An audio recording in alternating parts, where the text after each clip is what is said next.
bigyan nyo ng 0 yang putang inang Joel Chua ko na hindi ako kandidato ngayong eleksyon na ito. Walang mawawala sa akin. Nawala naman ang pangalan ko dahil kinuha nila at niyuraakan nila. Pero nakalimutan niya, kandidato siya ngayong eleksyon na ito. Kaya ano ang dapat nating gawin para kay Apple nito? Kung hindi lang iboto, ano pa ang dapat natin gawin? Ikampanya. Idala sa lahat ng mga presinto. At sabihan ang ating mga kasama, bigyan nyo ng 0 yang putang inang Joel Chua.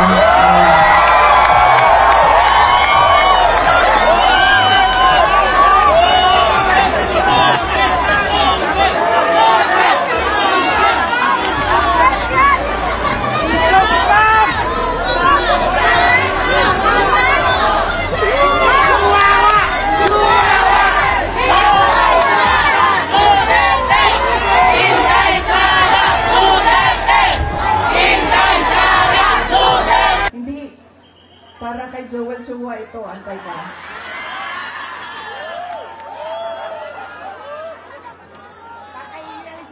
Sabi ng bata, kasi sabi, bigay daw yung apple. Ibibigay ko itong apple na ito kay Apple Nieto.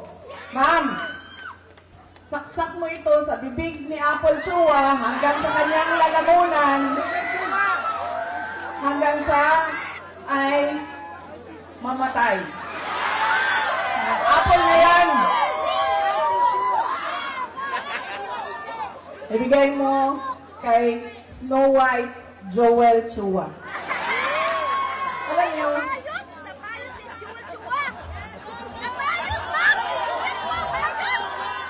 diba si Snow White kumain ng apple, tapos nabilaukan. Apple yan. Bigay mo yan sa kanya, paksak mo yan doon sa bibig niya.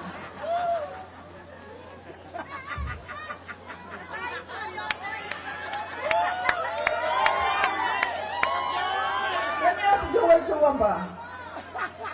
Siya ba may-ari ng Ingbitin? Ha? Hindi. Yung may-ari ng Ingbitin. Kasi alam nyo, dala-dala niya yan lagi, yung hopya na yan doon sa House of Representatives. Tapos pinamimigay niya sa mga tao. Pag may hearing, pinamimigay niya. Nung pumunta ako doon sa hearing nila, nakaupo ako doon, nakita ko iba't ibang kulay ng NBT. Pagdating sa akin, hindi ako binigyan ng hopya.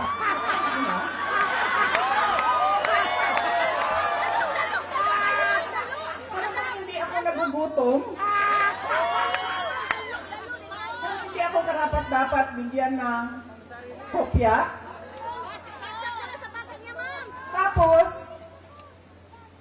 sinasabi niya, abogado siya, nung nandoon ako, at pinapaot niya ako, magsumpa ka. Sabi ko, bakit ako magsumpa?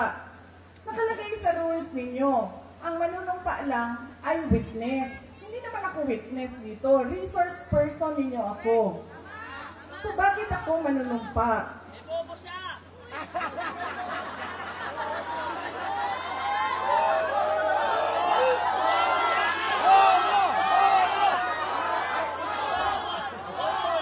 Huwag ka mag-alala. Yung apple na hawak ni Apple ang solusyon.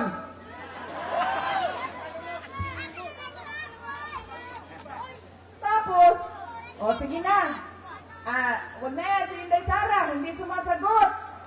Hindi niya masagot. Blah, blah, blah. Blah, blah, blah. Tapos sabi ko, okay, sige, walang problema. Pinatawag nila yung mga kasamahan ko sa aming opisina. Walang problema. Sabi ko, anong gusto ninyo? O sige, pupunta kami. Kaya naman namin sagutin yan lahat. O di sige.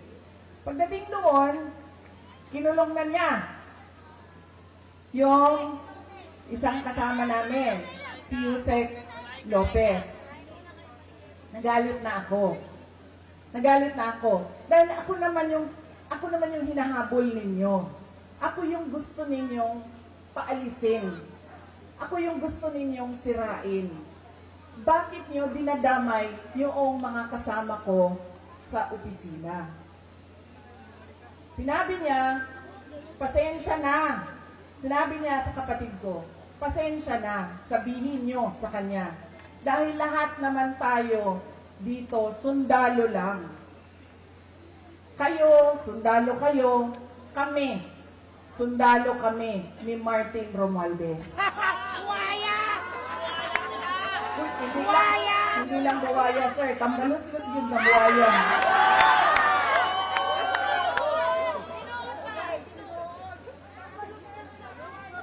Sinagot siya ng kapatid ko, sundalo tayong lahat, pero kami, sumusunod kami sa tamang orders. Hindi kami sumusunod sa mali.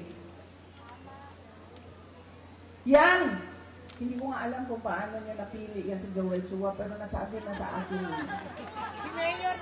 Yan ang karakas ng inyong congressman. Ganyan ang pag-uugali ng inyong congressman. Hindi namimigay ng hopya. At sundalo daw siya. Hindi ko lang alam kung kaya niya yung hirap ng pagiging sundalo daw siya. Pero hindi naman niya sinusunod yung tama. Ang sinusunod niya ay yung mali.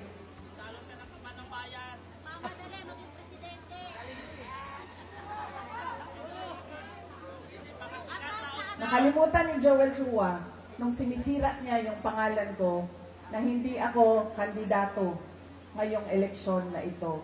Walang mawawala sa akin. Nawala naman ang pangalan ko dahil kinuha nila at niyurakan nila. Pero nakalimutan niya, kandidato siya ngayong eleksyon na ito. Kaya ano ang dapat nating gawin para kay Apple nito? O hindi lang iboto, ano pa ang dapat natin gawin? Ikampanya. Idala sa lahat ng mga presinto. At sabihan ang ating mga kasama, bigyan nyo ng 0. Yang putang inang Joel Chua.